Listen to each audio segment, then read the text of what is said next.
আবার বাংলাদেশে আসছেন ডোনাল্ড লু। পৌঁছানোর আগেই উত্তাপ ছড়িয়ে গেছে রাজনীতিতে। এই ইস্যুতে এরই মধ্যে কড়া প্রতিক্রিয়া দেখিয়েছেন আওয়ামী লীগ নেতারা। এর পেছনে চক্রান্ত খুঁজে পাচ্ছেন তারা। তবে বিএনপি বলছে ডোনাল্ড লুর সফর নিয়ে কোনো মাথা ব্যথা নেই তাদের। গত ৭ জানুয়ারি দ্বাদশ জাতীয় সংসদ নির্বাচনের পর এই প্রথম মার্কিন পররাষ্ট্র দপ্তরের পক্ষ থেকে উচ্চ পর্যায়ের কোনো প্রতিনিধির বাংলাদেশ সফর। ওয়াশিংটন আশা করছে এর মাধ্যমে বাংলাদেশের সাথে যুক্তরাষ্ট্রের সম্পর্কের সেতু রচিত হবে।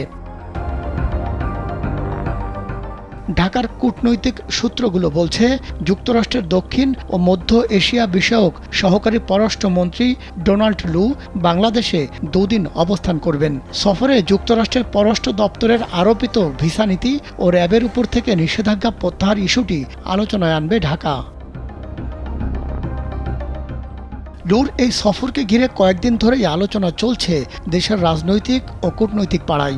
বাংলাদেশ, ভারত ও পাকিস্তানের সঙ্গে যুক্তরাষ্ট্রের সম্পর্কের বিষয়ে দেখভালকারী লু এমনিতেই বেশ আলোচিত।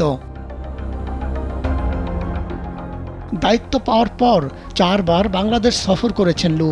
এর আগে গত জুলাইতে তিনি সবশেষ বাংলাদেশ সফর করেন। সে সময় তিনি বাংলাদেশের নির্বাচন নিয়ে ভিসা নিষেধাজ্ঞার বিষয়টি আলোচনায় এনে উত্তাপ ছড়ান। সব মিলিয়ে বাংলাদেশের ঝিমিয়ে পড়া রাজনীতি সরব দেখা যাবে কয়েকদিন। সফর নিয়ে আগাম মন্তব্য করে আওয়ামী লীগের সাধারণ সম্পাদক ওবায়দুল কাদের বলেছেন, ডোনাল্ড লু আবার বাংলাদেশ সরকারকে উৎখাত করতে আসছে কিনা বিএনপি তা বলতে পারবে। কাদের বলেন, বাংলাদেশের রাজনীতি আর পেছনে ফিরে যাবে না। নিষেধাজ্ঞার পুরনো শঙ্কা উড়িয়ে দিয়েছেন তিনি। তবে ডোনাল্ড লুর এই সফর একেবারেই আমলে নিচ্ছে না বিএনপি। দলটির মহাসচিব মির্জা ফখরুল ইসলাম আলমগীর বলেন, কে আসলো আর কে গেল তা নিয়ে মাথা ঘামানোর সময় নেই। তিনি বলেন, তার দলের প্রধান শক্তি জনগণ।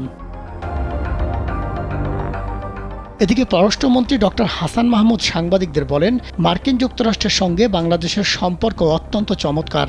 আর মার্কিন পররাষ্ট্র দপ্তর বলছে, তার এবারের সফর যতটা না রাজনৈতিক তার চেয়েও বেশি কূটনৈতিক।